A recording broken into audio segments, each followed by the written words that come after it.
Okay, go back to bed. What's going on, boys? Welcome back to the channel. I hope you guys are doing well. And I never said this at the beginning of the video. If you're new to the channel, go ahead and smash that subscribe button. I got a lot of cool stuff coming up. Today, what we're doing is actually a couple things. One, I am getting this ready to be mounted into the S2000. So let's go ahead and pull this out right now. Oh boy. Okay, so this is going in the S2000 via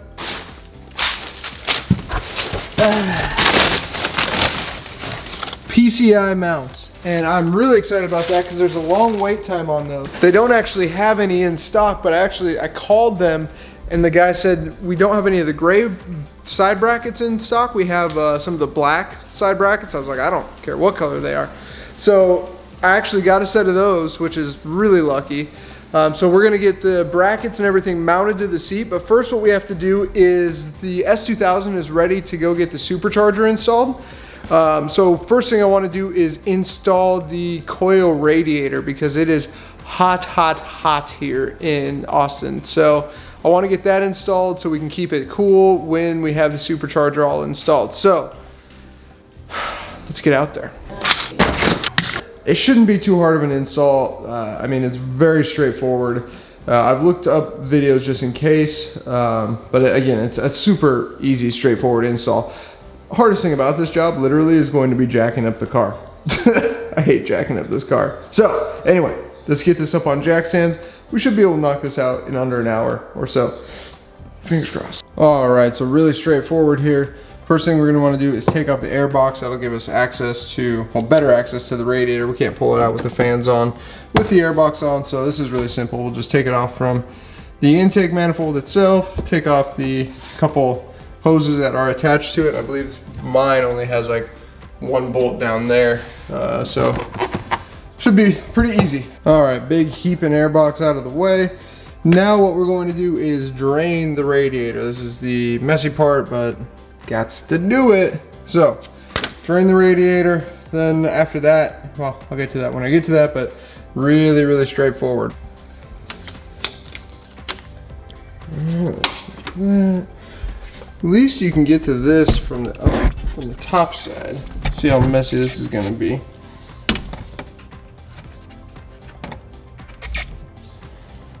Oof, I hate this part. Oh, hey. There we go. Not bad. So now we will wait for that to drain. All right, the radiator is done draining. Now it's just leaking on my floor, I'm sure. Yeah, leaking on my floor. So radiator's done draining. So now what I did is remove the grommets that hold it to the actual chassis. I removed the sensors. And I remove the upper and lower radiator hose. Now I should just be able to pull it out.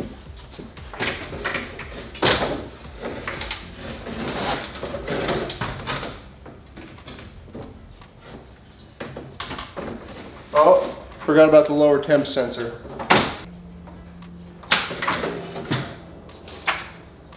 All right, boy howdy. There we go. Now I have to change the battery. All right.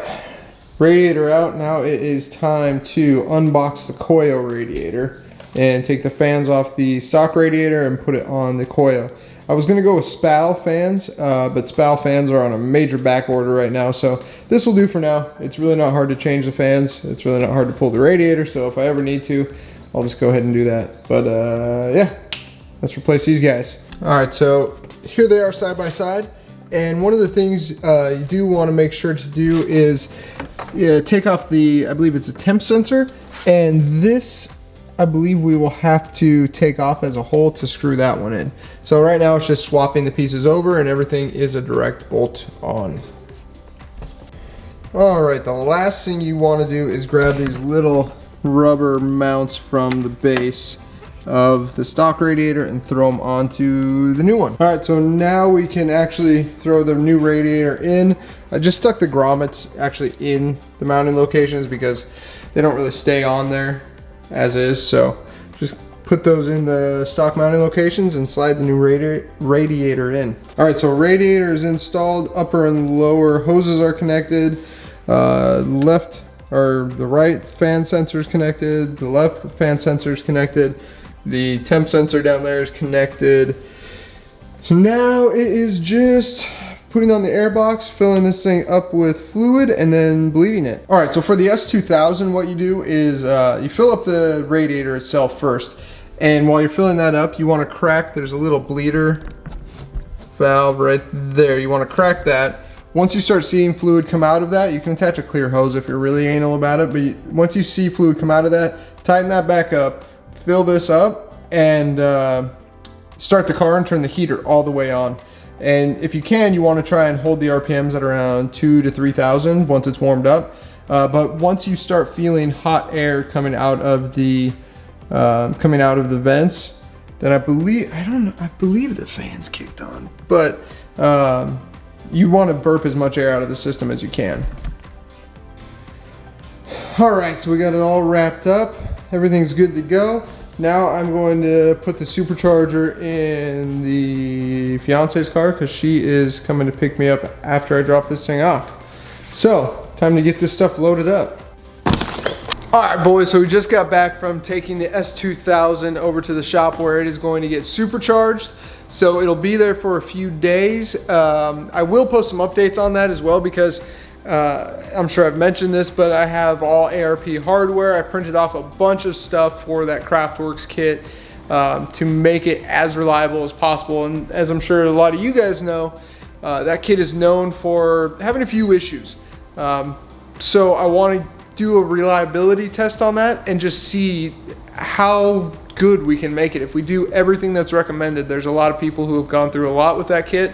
So there's a lot of tips out there to make it more reliable. So we're going to do everything we can to make it as reliable as possible, and then I'm going to put it through the ringer and see just how bad or good it actually is. But now what we're going to do, we're going to get this guy ready to be installed, and I'm stoked about this. I've had this in the closet for a long time. It was supposed to go on the E36 before I did all the custom stuff, so I figured what better place to put that in than the S2000. So ordered the PCI stuff. I'm going to figure out what needs to be done to get this stuff all mounted, and we'll go from there. All right, boys, so let's unbox some of this stuff. Let's see what we have here. We have, definitely looks like slider numero uno, slider numero dos. For those of you that don't speak Spanish, that's slider 1 and slider 2. Hardware. Some Mo hardware. Ooh, nice little PCI tag. And then looks, these are spacers that go in between the bracket and the seat.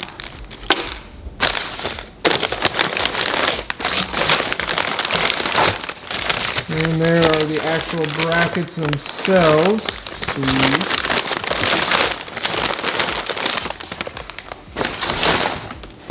The other bracket. Oh. More hardware hiding in the bracket. Okay, and then the slider handles. This is what we're looking for, the directions. And then some sort of bracket, some other sort of bracket. Is there more under here? Hey, what else we got? Oh, and then we got the actual base. Yep. Base numero uno.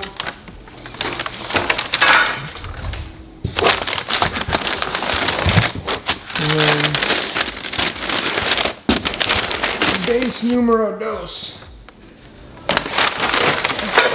So I did get both the passenger and the driver side, even though this is going to be on the driver side only. I am on the hunt for another pole position, so I figured I might as well get the other bracket since they're in stock.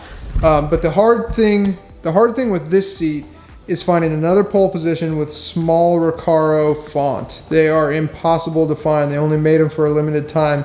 So I'm looking for another leather Recaro with small Recaro font on it. If you can find one or you know of one, let me know. All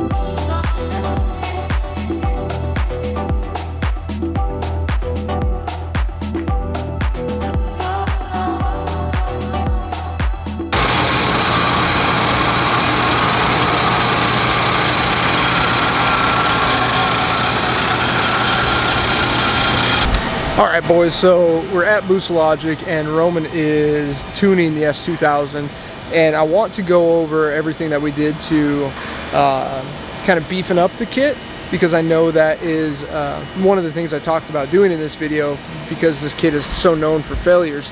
So I will go over that soon. And then I want to talk about the horsepower numbers too, because we are going to run lower horsepower numbers just due to the fact that I have a teeny tiny Mugen exhaust, which is not made for forced induction whatsoever.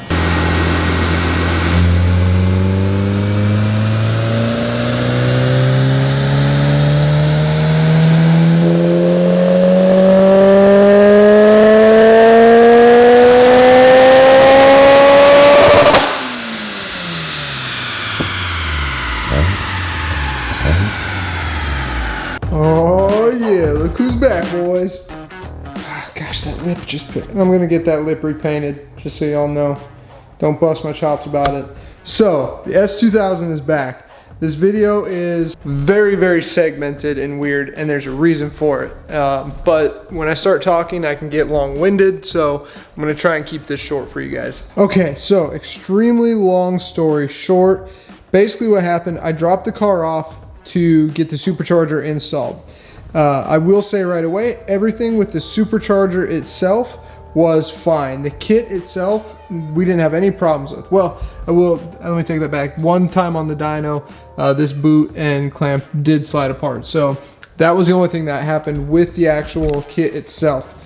Now, with that being said, for any of you guys that have ever had anything installed or done, you know that miscellaneous things can happen. So the first issue we had was with the Haltech plug and play that I got. I got a used Haltech ECU, and there was an issue with that ECU that is kind of common, to where it was continually pulling power due to some sort of circuit or something on the actual ECU. Anyway, that took a little bit of time to get fixed. That was fixed. Secondly, I bought used injectors and plug and play harness. The injectors were fine. The plug and play harness was awful. The connectors themselves in the harness actually were sliding out of the connectors that plug into the injectors. So for a time we were running on 3 cylinders. Luckily my tuner's awesome. He caught it. We had to wait for a new injector harness, plug and play harness. Secondly, due to the Haltech issue, it was continually draining power. So we had an issue with killing a battery, and that took a little bit of time to figure out. Anyway, for any of you guys that have had stuff installed, you know that when issues like this happen, even though your car is being worked on at that time, if an issue happens and your car gets pushed off to the side, it doesn't then just get a cut back in front of everyone to get worked on again. So once one issue happened, the guy who was doing the work on my car kind of had to stop working on it, work on his other stuff, and then get back to this. So altogether, it's been probably 2 months or a month and a half since I dropped this car off. But it turned out amazing. Everything about it is awesome. Now the piece that I want to talk to you guys about is the stuff that we did to make this kit more reliable. So the first thing they pointed out was this bracket right here that mounts to the kit itself. This bracket actually needs to be drilled all the way through, so this bolt can actually bolt all the way through. But coincidentally enough, that bolt actually has to then be shortened as well, if I'm understanding it correct. So we had to modify this bracket slightly, just drill it out so then more threads could go through it, but then the bolt needed to be shortened a little bit, if I understand that correctly. So we did that for there. I did order the upgraded VTech mount bracket as well, so that is the one for the new kit. Also, if you can see down there, if it'll focus, come on baby, yes, I did Vibra-Technics engine mounts. And I will say, if you're sensitive to vibrations, these do vibrate.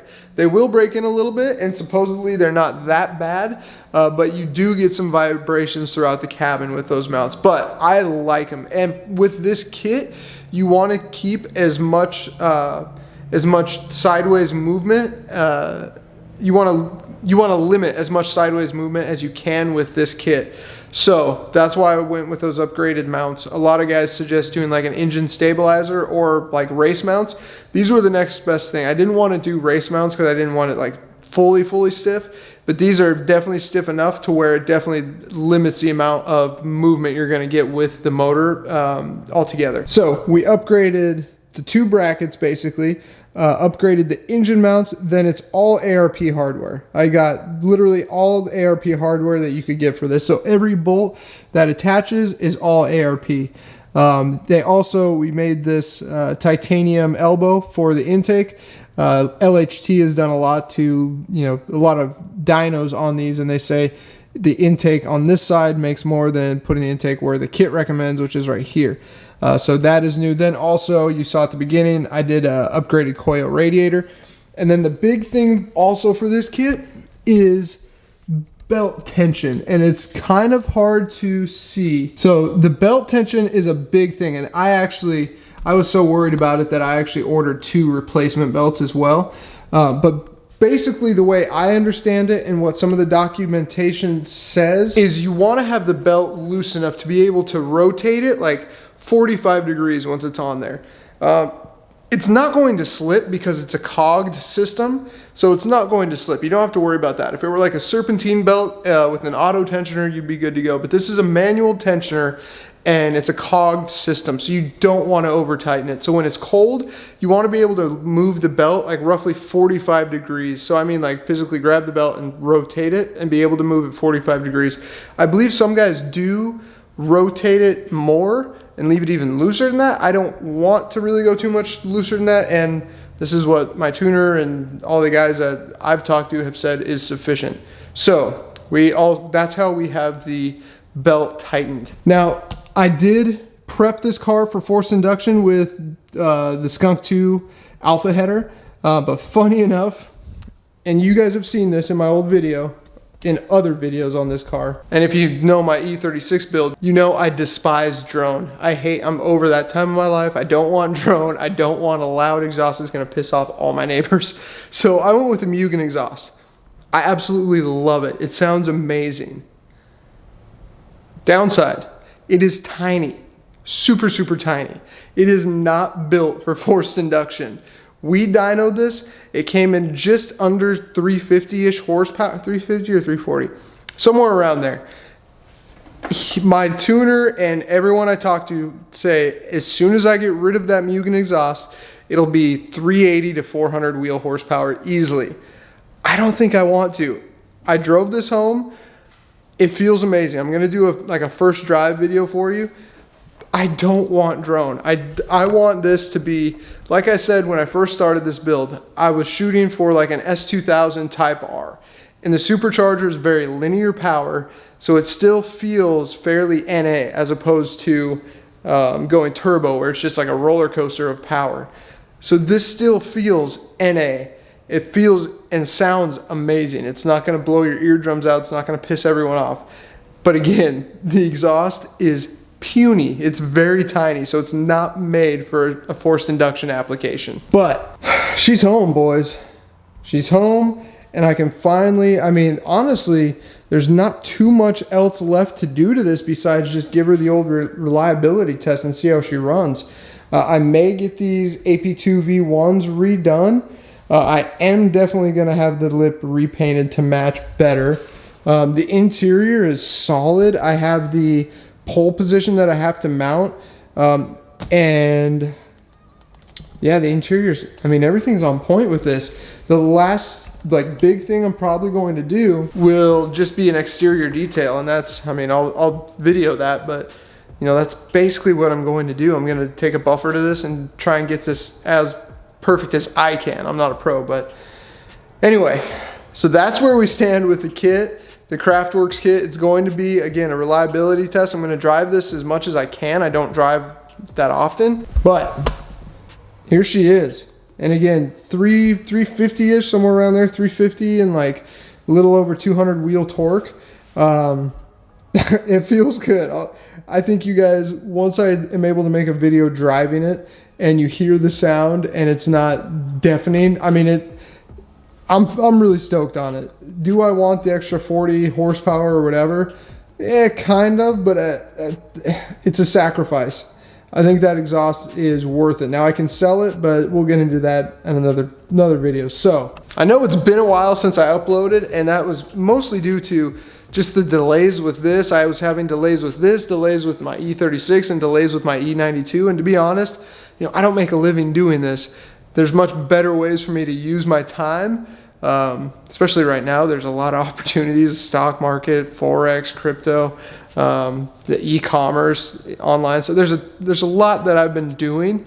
So I apologize I haven't uploaded in a while, but now that I have this back, the E36 is finally running good again. More on that later. And the E92 is actually, I have parts that have come in for that, video incoming for that as well. So now I'm going to start to get back in the groove of things. So if you're new to the channel, guys, smash that subscribe because got a ton of stuff coming up. I hope you guys are doing well. I'll see you in the next video. Peace.